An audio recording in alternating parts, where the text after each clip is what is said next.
Combien de temps, jeune, là 15. Je vais peut-être pas lui faire la bonne d'abord. Alors, moi je me présente, je m'appelle Septio. Donc, Tio, pour ceux qui ne savent pas ce que ça veut dire petit en ch'ti. Mais bon, en étant grand comme un hobbit, si tu veux, je peux pas l'appeler autrement. C'est un peu. C'est pas vraiment compatible. Donc, moi, je suis là ce soir parce qu'en fait, voilà, je suis un papa solo. On ne cherche pas l'amour, je vous garantis tout de suite, on n'est pas sur Tinder. Je suis papa solo, donc du coup, je vais parler un peu de ce que je connais, de mes enfants et notamment de leur mère qui est plus là.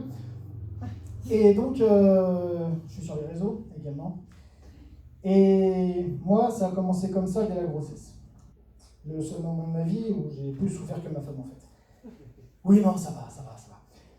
Pour ceux qui ne savent pas ce que ça veut dire, une couvade, c'est quand l'homme prend autant de poids que la femme, mais que lui, il met 3 ans à perdre, et qu'elle, elle met 2 secondes à perdre dès qu'elle l'a accouché.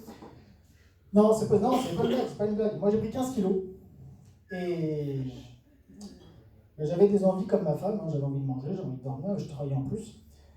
Et quand on la retrouve au milieu de la nuit, en train de vider le frigo alors que nous aussi on avait envie, c'est qu'il y a plus rien à bouffer derrière. Forcément. Non, c'est vrai, aider la femme enceinte, c'est un délire le truc. Je la retrouve au milieu de la nuit en train de vider le frigo, comme je viens de le dire. Je pense que la lumière du frigo devait être inventée pour elle, justement. on les retrouve en mode zombie dans Walking Dead, en train de tout dévorer. Ça fait presque peur, on a envie d'en avoir un canapé derrière. Et ensuite, la première fois qu'on m'a parlé de ça, je me suis dit, ça va être sympa. J'ai envie de faire enceinte, je me suis dit, non, ça va être sympa, caliente. Pas du tout, en fait, pas du tout. Tu fais avouer de pénitence pendant 3 ans, c'est une réclusion criminelle le truc. Et puis leur délire. Non, mais sérieusement, leur délire. Moi j'avais des envies. J'ai le goût de baigner à 3h du matin, ça passe. Mais leur délire, c'est les envies de fraises salées, de bananes avec une fraîche, de cornichons Nutella. J'ai pas compris. Et après arrive le moment de l'accouchement. Quand le bébé il sort, là, il est tout frippé, on dirait Gollum qui sort de ses cavernes à la recherche de son précieux. Non mais je sais. C'est pas sympa. C'est pas sympa et c'est un peu tiré par les cheveux, qui n'ont rien de l'autre d'ailleurs. Moi non plus. Il y en a d'autres dans la salle, j'ai vu tout à l'heure. Et c'est pas vraiment pas sympa pour Gollum. Ensuite arrive le retour à la maison. Pour les premières fois. Les parents, si on est dans la salle, vous vous souvenez les premières fois, les premiers bains, par exemple, en train de baigner, on a toujours peur qu'il tombe et qu'il se noie. On l'a peut-être vu.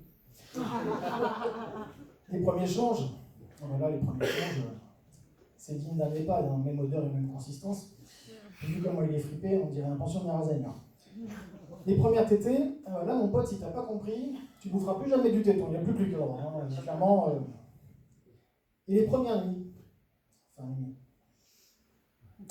pour lui, parce que toi tu es Dobby, son esclave. Corvéable à souhait. Ensuite arrivent les moments où ils commencent à bouger leurs membres, non pas ce que vous pensez. Ça arrivera plus tard quand tu auras du polo tour, des hélicoptères, c'est pas pour tout de suite. Non, les bras et les jambes. Puis vu comment ils sont encore grassouillés à cet âge-là, on dirait pas donc il faut panda. Ah ouais. Puis ça les fait rire ces petits cons en plus. Ils continuent à grandir, grandissent plus vite que des mauvaises herbes. T'es pas rentré du magasin à avoir acheté la taille d'au-dessus que ça lui va déjà plus. C'est à ce moment-là que tu te demandes si ton gamin n'est pas croisé avec un bambou quand même. 20 cm ça prend par jour un bambou. 20 cm.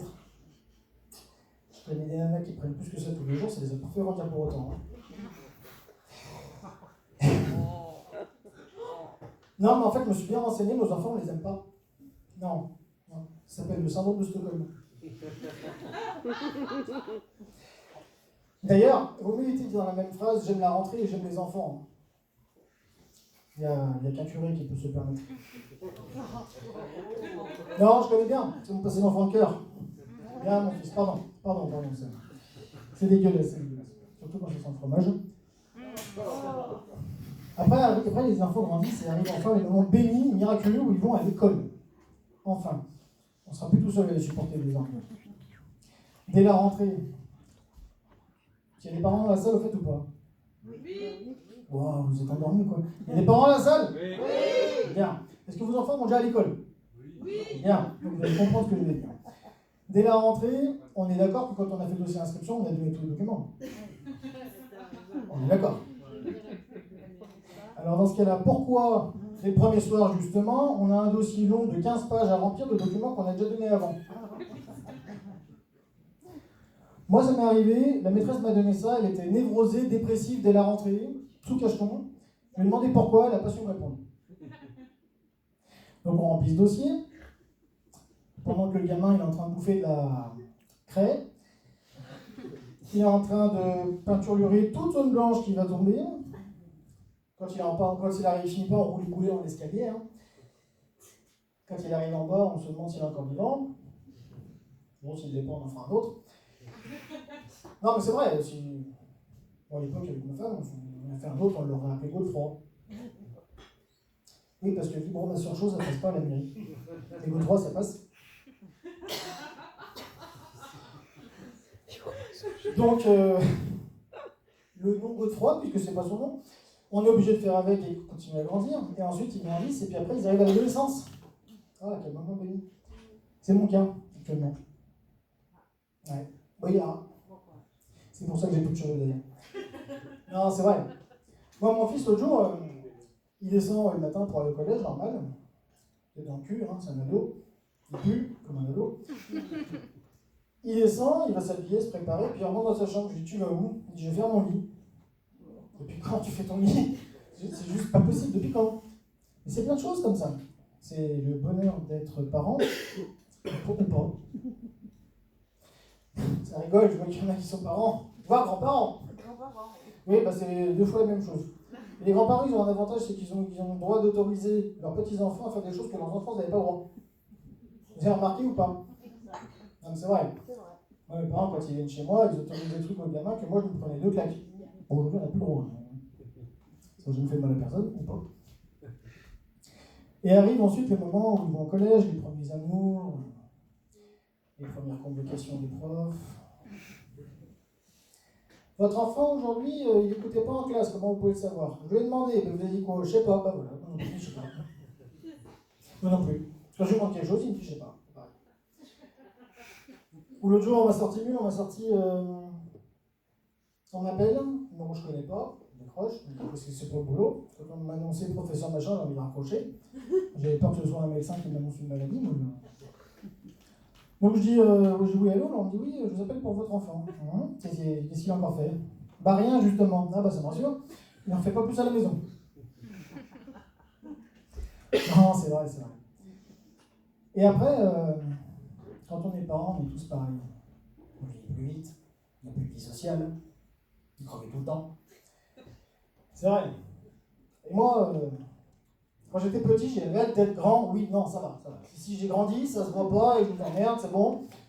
Pour justement me coucher après 21h et regarder la télé. Alors tes enfants sont couchés, il est 21h, enfin tu penses qu'ils sont couchés, ils sont dans leur chambre. Sur Mythique peut-être, ou peut-être Pornhub, hein, ça peut arriver. Tu te fous devant la télé, tu lances ta série préférée, tu clignes des yeux, il est minuit 12. Tu es perdu dans un autre continuum espace-temps, tu ne sais plus qui t'es, ni pourquoi, ni comment. Quand tu n'entends pas des bruits bizarres qui viennent de l'eau parce que l'ordinateur est tourne sur le problème, hein, on est là, on rappelle. Et du coup, Netflix te propose d'autres séries que tu n'as jamais regardées de ta vie, tu ne sais même pas pourquoi, et quand c'est pas ton gamin qui descend ou qui vient te voir parce qu'il a besoin d'aller aux toilettes. C'est souvent ce qui arrive après. Non, c'est vrai, c'est vrai. Mais pour parler de ça, comme je vous ai dit, je suis sur les réseaux sociaux, donc je balance des vidéos comme ça. Je ne fais jamais mes enfants, mais je balance des vidéos comme ça, des anecdotes de parents, des blagues de papa, comme dirait les gamins. Et pour parler d'autre chose, il y a des gens, je pense, soit ils ont élevé des enfants, mais alors ils les ont élevés dans un couvent, soit ils n'en ont jamais élevé. Moi, ça m'est arrivé. Les lecteurs, j'en connais. Et ces gens-là font partie de ce que j'appelle la France profonde 2.0. Alors la France profonde, avant, c'était quand même un village reculé, les gens qui savaient tout. Les repas avec pâtissière qui avaient fait la Seconde Guerre mondiale et qui mettaient tout le monde dans le même bain. Bon. Et aujourd'hui, ces gens-là sont reproduits, non seulement, mais en plus de ça, sont connectés. C'est ça le pire. Et quand on parle des platistes, des complotistes, des haters, etc., c'est la France profonde 2.0. C'est des gens qui n'ont jamais rien connu, mais qui finalement passent leur temps à balancer des horreurs sur les réseaux. La pire que j'ai eue, c'est que je passais une vidéo en disant que c'était compliqué d'être parent. Quand on est parent, on sait que c'est compliqué. Je ne demande même plus, sur mes sketchs, je demandais si ça se passait bien, on disait tout le temps non, donc ça j'ai compris, on est tous pareils. Donc je lançais une vidéo en expliquant que c'était compliqué, avec humour. Il y en a un, il m'a dit, s'ils disent ça, c'est que tu les as mal élevés. Je lui ai demandé si elle avait eu des enfants, elle m'a jamais répondu. Il y en a un autre qui m'a dit, parce que je faisais une vidéo en expliquant que mon fils, en l'occurrence, ne trouvait pas sa place au collège, l'éducation nationale n'était pas faite pour lui en tout cas, et qu'il y avait besoin d'autre chose. Et que le problème, c'est que l'éducation nationale d'aujourd'hui, désolé s'il y a des profs, mais quand il y a un enfant qui sort un peu du lot, malheureusement, l'administration française faisant qu'on l'écarte et on ne s'occupe pas vraiment de lui parce qu'on n'a pas le temps. Donc j'ai expliqué ça en disant que moi je m'étais braqué avec l'infirmière au collège par téléphone, où elle me disait oui, la seule chose qu'il a à faire de sa vie, actuellement, c'est travailler à l'école. Oui, certes. Et je lui expliquais, je lui disais, mais je comprends ce que vous dites, et en soi vous avez raison, mais aujourd'hui ils ont une génération où ils ont YouTube, ils ont ci, ils ont là, on leur montre autre chose. Et on leur montre que si c'est une burne au collège, ils peuvent quand même réussir dans la vie. Elle m'a dit, vous vous rendez compte de ce que vous dites, c'est pas étonnant qu'ils ne réussissent pas. Je lui ai dit, vous vous rendez compte que ce que vous dites, c'est ce qu'on disait déjà il y a 20 ans en arrière. Il y a une différence quand même. Alors du coup, elle m'a raccroché au nez, elle n'a pas aimé, j'ai été convoqué. Pas pour mes gamins, ce coup-ci, mais pour moi. J'avais peur de prendre une heure d'école, du coup j'ai dit pardon. Et donc du coup, on en était là. Et je faisais cette vidéo-là, et je faisais une vidéo en expliquant ce qui venait de se passer, comme je viens de vous le dire tout de suite. Et il y en a un qui a commenté en disant, oui, alors selon les statistiques, ceux qui ont des diplômes réussissent plus que les autres. Alors il l'a marqué à 2h du matin, je pense qu'il ne doit pas travailler, je pense cette personne. Non mais c'est vrai, c'est toujours dans ces heures-là, c'est toujours entre 22h et 6h du matin. Tu vas te coucher, il n'y a rien, tu te lèves, tu as une page longue comme ça de quelqu'un qui a passé son temps à 2 heures à écrire, avec une faute toutes les 2 lettres, et qui t'explique qu'en fait il sait mieux que tout le monde. Bon, d'accord. Donc le meilleur de lui c'est celui-là. Oui, statistiquement, oui, enfin d'accord, mais en attendant déjà c'est de l'humour, premièrement, et puis deuxièmement, c'est pas bon pour tout le monde. C'est vrai. Ah, ici, il y a des docteurs ici? Infirmier. Infirmier, c'est bien. Mais. Pas autant. Oui. C'est pas mieux. J'ai pas dit ça. Mais qui a réussi avec un bac plus 10? Voilà. Vous avez votre réponse. Donc, et vous avez, je pense, tous réussi votre vie. Enfin, j'ai pas vu de Clodo rentrer. J'ai pas vu de Roumain non plus. Donc je pense que vous avez tous réussi votre vie à votre façon, et qu'au final, l'école, c'est pour apprendre des choses, certes, c'est important, certes, mais il y a un moment donné, aujourd'hui, on se rend compte quand même qu'il y a des enfants qui ne réussissent pas. Voilà. Moi, j'aimerais vous demander quelque chose, quand même. J'aimerais que vous fassiez un tonnerre d'applaudissements, mais pour vous-même. Parce que si on est là ce soir, c'est grâce à vous, et c'est vous qui faites vivre ça. Donc un tonnerre d'applaudissements pour vous-même, s'il vous plaît. Non, je veux dire un tonnerre d'applaudissements. J'arrive à les faire un peu plus heureux, merci à vous en tout cas d'être là, merci de partager ce moment avec nous ce soir. Et comment on est là? On est à quoi 12h30. 12h30. Et ben sur ce, je vais vous laisser. Je vous remercie beaucoup. Je voudrais juste finir là-dessus. Pierre Desproges avait fait une citation que je me suis un peu adaptée en disant que finalement faire des enfants, c'est un peu comme se masturber avec une râpe à fromage. C'est beaucoup de souffrance pour peu de résultats. Merci à vous. On donne un applaudissement pour la voix, s'il vous plaît.